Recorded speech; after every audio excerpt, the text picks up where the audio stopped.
Welcome, everyone, to a deep dive into what you might call the invisible war. We're talking about a conflict fought, well, not with tanks and guns primarily, but on the battlefield of the human mind. That's right. Today, we're digging into some really fascinating source material. It's drawn from research in Pakistan generals, media and psychological warfare by Zahir Ahmad Mir. And honestly, this work makes you look at modern conflict in a completely different light. It really does. It's such a compelling study because it takes this, often abstract idea of psychological warfare or psy-war, and it makes it concrete. It shows how it was actually applied step by step over time. The sources give us this framework for understanding how the core job of military command, national security, has become increasingly tied up with controlling the narrative and managing public morale. So our mission today is pretty straightforward, but it's big. We're unpacking this central idea from the sources that modern wars, modern victories, are actually decided by media, by narrative strategy, long before any troops get mobilized. Yeah, it's a provocative claim. It is. And we'll track this through 4 distinct periods, led by 4 really influential military figures in Pakistan. We'll see how the army adapted its approach, always seeing itself, according to these sources, as a kind of shield against what's described as hostile propaganda. And what's really striking, looking at this material, is how the very definition of warfare seems to shift. I mean, we're going from people tuning into state radio in the 1960s all the way to battling, high-speed disinformation, fake news in today's digital world. We'll look at the specific tools, the narratives, the sort of ideological shifts used by these different field marshals and generals. And see how the strategy evolved. Exactly, but there's this continuous thread, this aim to keep the national spirit, strong, unbroken. The sources really hammer home this core assertion right from the get-go. Wars just aren't fought with guns alone anymore. The real battlefield, it's the human mind. And in this invisible war, the army, as presented here, has played both roles, the shield, defending the national psyche, and maybe the sword too, projecting confidence and unity. It's a defense strategy aimed squarely at the nation's spirit. Okay, so before we jump into the specific eras, I think it's crucial we really grasp the scale of this foundational idea, the shift away from purely kinetic physical warfare. Yeah, set the stage for us. The sources are quite clear. They argue that today, the things we can actually measure after a conflict, like political stability, economic confidence, public support for institutions. The real outcomes. The real outcomes, exactly. They're determined primarily by who controls the story, who wins the narrative battle. It's not just about who has the bigger army or better weapons anymore. Okay, so let's try and unpack that a bit. This idea that the nation is, honestly, surrounded by hostile propaganda. It's more than just PR, right? I mean, if the threat is purely information, how does a military, an organization built for physical defense, how does it even justify getting involved, let alone organize an actual response? Especially when aimed inwards at internal defense. Well, yeah, that's a key question the sources really address. They frame the military's role here as absolutely essential, an existential thing. Existential. How so? The logic presented is pretty direct. If these hostile forces, whether they're, other countries or even groups within the country. Credit to the actors, yeah. Exactly. If their goal is to break down national belief, create divisions, destroy morale, then that attack on the mind, on the national spirit, it's seen as a direct security threat. Ah, okay. So it's just as dangerous as a physical attack in this view. Precisely. And because it's a security threat, it needs a serious military level response. So the army in this view isn't overstepping. It's just stretching its definition of defense from borders to beliefs, essentially. Extending the mandate, right? Right. So this unseen front we mentioned, what does winning look like there? I mean, a normal war might end with a treaty, a ceasefire. How does a battle on this unseen front conclude? If the goal is winning without firing a shot, what's psychological victory according to these sources? That's a great question. The sources suggest victory here isn't really an endpoint. It's more like sustained resilience. Okay. It's about making sure the story people are consuming, the national narrative, builds strength, unity, and this unwavering faith in the country's purpose, its destiny. The fight is fundamentally about belief, about spirit. Keeping people bought in, basically. Exactly. Keeping that psychological resilience high enough so that external pressures, military threats, economic problems, whatever, they don't cause the whole thing to collapse from the inside. Right. So the population's mindset becomes a strategic asset. Absolutely. And each general we're going to look at, they inherited the same basic mission, but the tools they had to use changed dramatically because the media world just kept transforming under them. That sets it up perfectly. A constant mission, but executed with totally different tech and, as we'll see, very different ideological flavors. Okay, so let's get into the first era. This is really foundational. Field Marshal Ayub Khan, especially during the 1965 war, this is all about the power of, well, absolute state control over communication. The genesis moment, really, for state-run Psy-war in this context. So what was the landscape like back then? Well, in the 60s, the main game in town was radio.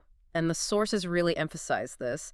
Radio Pakistan wasn't just reporting the news, it was explicitly used as a tool, an instrument of war, actually, and a primary way to build national morale. Not passive, but active. Totally active. It was seen as an operational component right alongside troops and supplies. Managing public feeling, public sentiment was given that level of strategic importance. Wow. How did they actually do that, specifically? Before 247 news cycles and the internet, what made state radio such a, potent weapon? I think it came down to two things: singularity and certainty.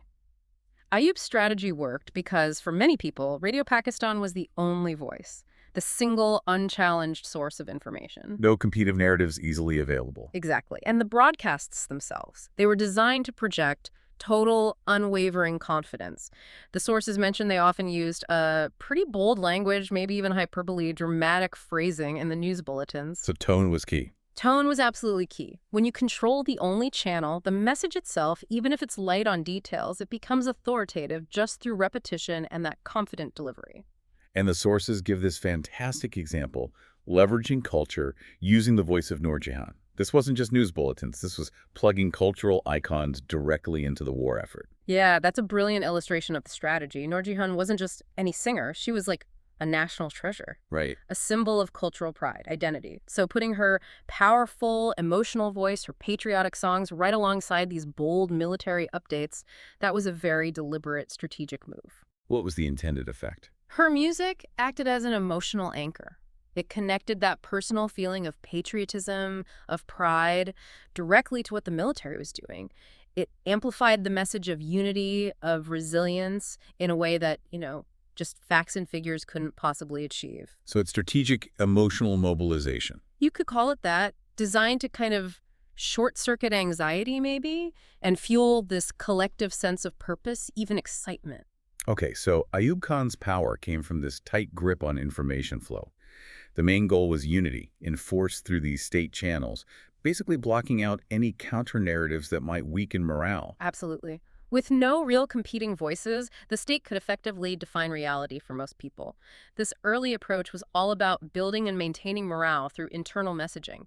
They understood that in that kind of limited war situation, public support and internal stability were absolutely decisive. The home front was critical. The strength of the narrative was the strength of the home front. And the core lesson that the source material draws from this whole Ayub Khan era, it's incredibly succinct. In war, morale is victory. Just like that. Yeah, it's a powerful statement. And the implications are huge, right? Tell. It means that the success of the military operation wasn't just being judged by what happened on the battlefield, territory gained or lost. It was also measured by the population's collective determination, their resolve. So if the spirit at home held strong, then the external military challenges, no matter how serious, were seen as manageable. Morale was the central pillar of defense, and the state-controlled media. That was its guardian. Okay, this brings us to a really significant shift, a major strategic pivot under General Zia-ul-Haq. We're moving away sharply from Ayub's state nationalism and that single media focus to something much more ideologically charged, using faith, using religion during the Afghan jihad. This feels like a massive change in approach. It is, arguably the most significant ideological shift we'll cover.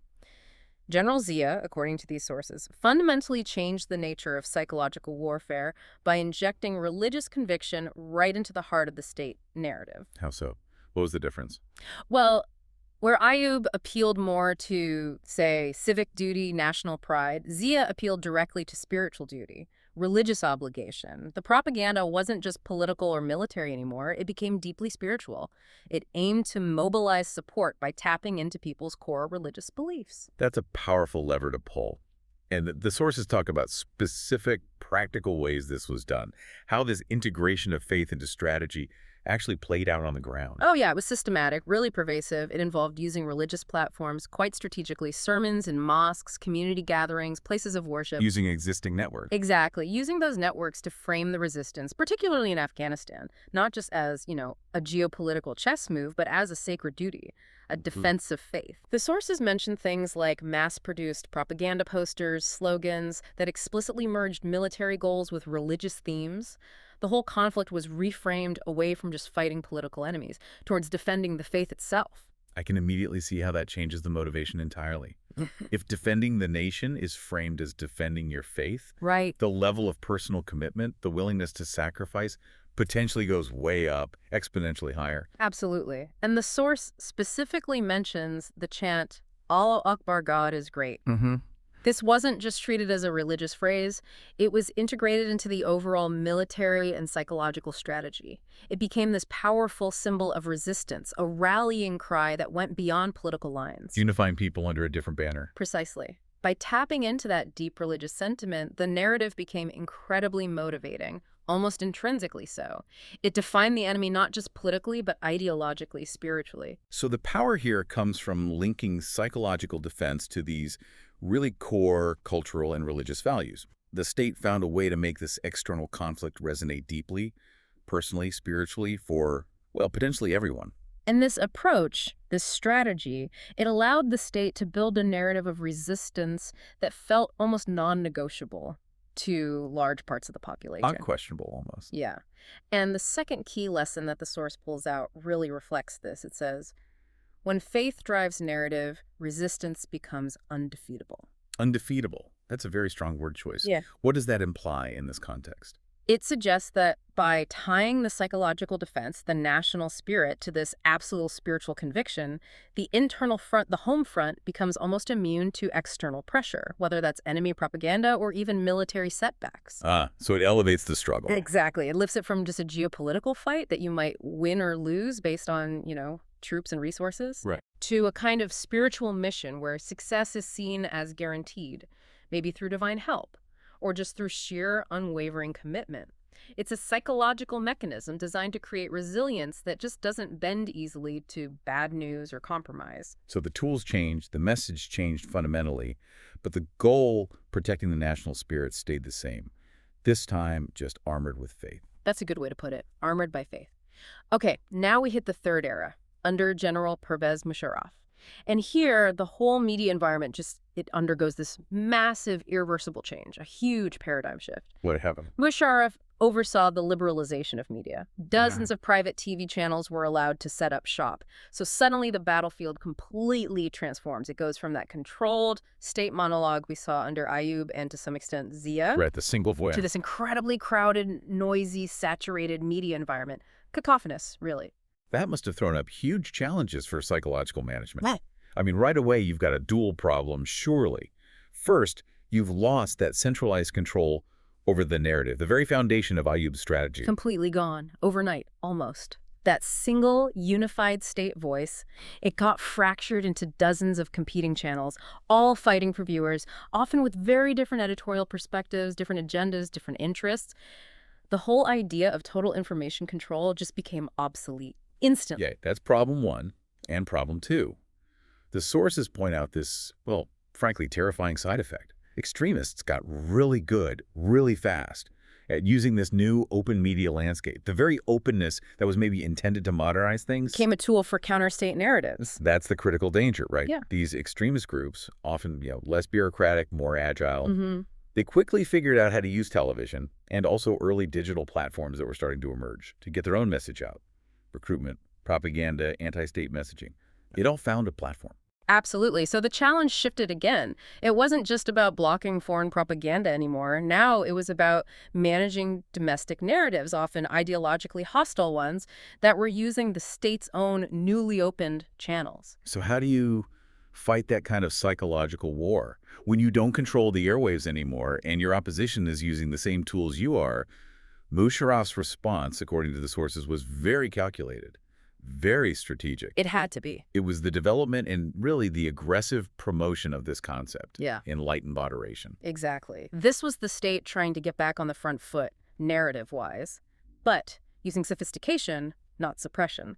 Enlightened moderation was explicitly designed as a proactive counter-narrative. Countering what specifically? Well, countering both the internal extremist narratives and addressing the kind of negative international perceptions of Pakistan, especially post 9/11 and other global events, it was a deliberate attempt to shape the conversation. Let's break that down a bit more. What was enlightened moderation according to the sources? What was the actual message? The sources suggest it was kind of a two-pronged appeal. Domestically, it was a call for tolerance, for intellectual revival, for rejecting radicalism. The messaging focused a lot on progress, education, social reforms, that sort of thing. Okay, that's the internal message. What about externally? Externally, it was a major effort to redefine Pakistan's image on the world stage, to reposition the country as a modern Muslim democracy. And crucially, they used that newly liberalized media to broadcast this image far and wide. So a massive national rebranding effort. Essentially, yes. Yep. Recognizing that in this new globalized media age, international perception was directly linked to domestic stability and economic prospects. Okay, so here's where the whole mechanism of control really changes fundamentally, isn't it? The key lesson the source pulls from this era is that control shifts from silencing voices to amplifying the right message. Perfectly put. The state basically admitted, we can't censor everything anymore in this flood of information. Exactly. It was an acknowledgement of the new reality. The focus shifted from creating scarcity-limiting information to managing abundance. If you can't shut down the marketplace of ideas, You have to compete in it. you have to make sure your idea, in this case, the idea of moderation, stability, progress, is the loudest, the most persuasive, the most appealing product on the shelf. That requires a whole different skill set. Totally. It demanded a level of, rhetorical skill, communication strategy, wasn't really needed in the earlier eras. The military, the state institutions, they had to become expert communicators, almost like marketing strategists for their own ideology. So winning the argument through better messaging, not just through technological lockdown or censorship. That's the core shift. Dominance of thought through amplification and persuasion. Which brings us right up to the present day. The contemporary situation faced by Field Marshal Syed Asim Munir. And the sources describe this environment, the modern internet age, as, and I quote, the toughest battlefield yet. Yeah, the complexity has just gone through the roof. Why tougher? What's different now? Well, we're beyond just mass media now. We're into algorithmic media, social media, encrypted channels. The threat is defined explicitly in the sources as fifth-generation warfare, or FGW. FGW. What does that actually mean in practice? It's not just about straightforward fake news anymore, although that's part of it. It's more about systemic, often state-sponsored or highly organized disinformation campaigns. Campaigns designed specifically to erode public trust in institutions, to fracture society along existing fault lines, and to create political instability. And it happens incredibly fast. That's the killer aspect, the speed and the sheer ubiquity of this information or disinformation flow. That's the defining challenge. Because traditional methods like issuing a press release or holding a conference, they're just too slow, right? Right. A damaging narrative could spread globally on social media in, minutes. Exactly. Institutional response time has effectively collapsed in the face of viral speed. That's the core vulnerability that FGW exploits. So how does the military, according to these sources, even begin to respond to that? Well, the response has had to be another radical rethink, a redefinition of psychological defense, but this time in a purely digital context. The sources talk about the need to integrate technical capabilities and informational strategies like never before. What specific tools are mentioned for this digital defense? Right. We're talking cyber stuff now, not just radio broadcasts. Right. The sources mention the setting up of dedicated digital media cells. Think of them as active. 247 units focused specifically on monitoring the online narrative, analyzing data trends, and deploying immediate counter-messaging when needed. So rapid response online units. Pretty much. And this is backed up by much stronger cybersecurity protocols, treating the nation's information infrastructure as just as critical as, say, protecting a border or a physical military base. The battle is now fought on platforms like X, Facebook, WhatsApp, TikTok. Technical agility is everything. And the narrative strategy itself seems to have shifted too. It's not just defending against disinformation anymore. That's a key point. It's also about proactively, aggressively promoting positive narratives. And significantly, these narratives are often directly linked to national development goals. Okay, explain that connection. Well, this offensive messaging is seen as crucial. The sources specifically cite the promotion of national initiatives as part of this psychological defense strategy. They mention, for example, heavily promoting the SIFC. The Special Investment Facilitation Council? Right. And also the Green Pakistan Initiative. We should probably explain the SIFC connection a bit more.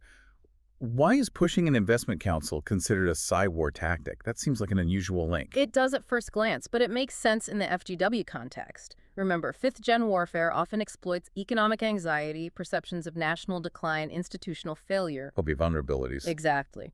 So the SIFC is presented in the narrative as this mechanism to fast-track investment, boost the economy, create jobs. By aggressively promoting SIFC, the strategy is trying to anchor national morale in a vision of future economic prosperity and, importantly, institutional competence. Ah, so it's a counter-narrative to despair or decline. Precisely. It counters the disinformation narrative the country is failing with a narrative of coordinated national effort, progress, and hope.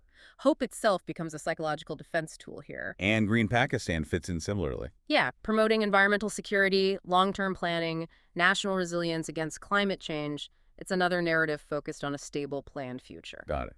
So you fight the perception of chaos and collapse with tangible evidence, or at least the promise, of institutional action towards a better future. Development projects become tools for psychological reassurance. You've nailed it. And the fourth lesson, the contemporary lesson from this digital struggle, perfectly captures this new reality, according to the source.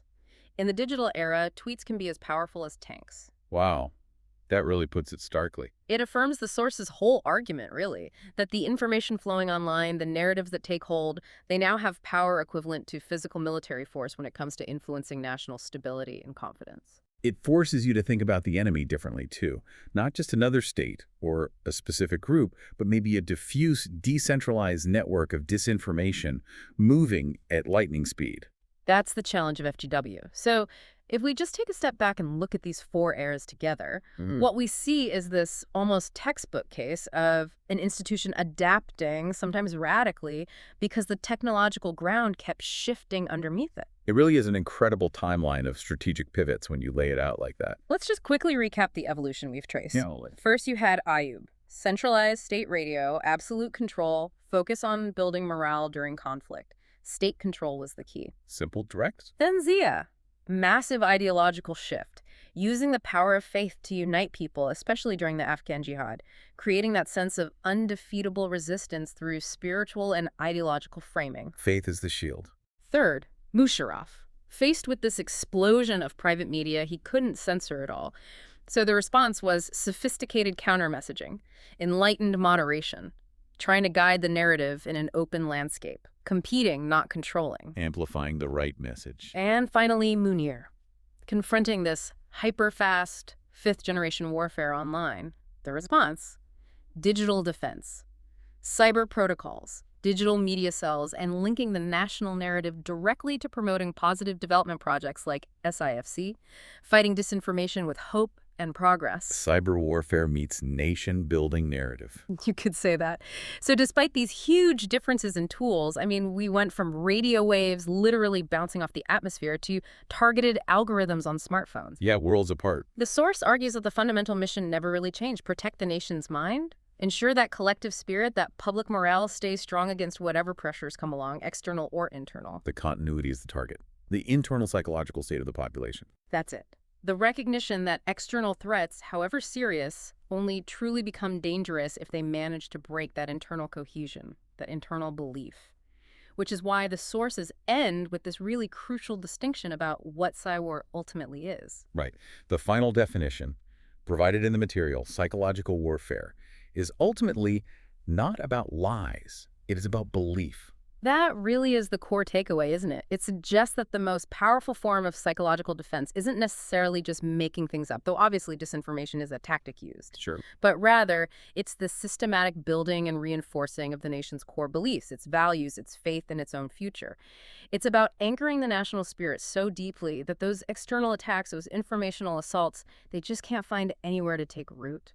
So it elevates the whole mission beyond just defense. It becomes about proactive, constant cultivation of national sentiment, national faith in the collective project. A continuous effort to win and maintain belief. #outro. So after all that, what does this deep dive really mean for you, our listener? Well, you've seen this fascinating evolution. How military strategy, always driven by that need for national security, expanded its focus from just physical borders to dominating the narrative landscape. Leveraging whatever technology was available, whatever ideological currents were strong at each step. We've literally tracked the journey from patriotic songs on a single state radio station. All the way to complex cybersecurity operations designed to promote national investment councils in the digital realm. It's quite the arc. It really is. But the consistent thread, as the source emphasizes, is protecting the people's spirit, their mindset. That conclusion holds. Kakesan's strength, viewed through this lens, isn't just about steel and firepower. It relies fundamentally on unity of heart and mind, which underlines just how vital and how increasingly complex this psychological front really is. The invisible war. It never really stops. It just changes its weapons and gets faster. And that very acceleration, that speed, leads us to a final, maybe provocative thought for you to chew on. Okay, leave us with something to think about. If the sources are right, if tweets can be as powerful as tanks in shaping national outcomes, and if psychological warfare is fundamentally about managing belief, then where does the average citizen, you, draw the line? How do you distinguish between necessary national narrative management designed to build resilience against real threats and just propaganda? How do you maintain genuine independent thought when you're swimming in this hyper-connected digital ocean, especially in an era of fifth-generation warfare? That, I think, is the essential challenge for citizens in pretty much any modern society facing these kinds of informational pressures today. A tough question with no easy answers. Something to definitely keep pondering.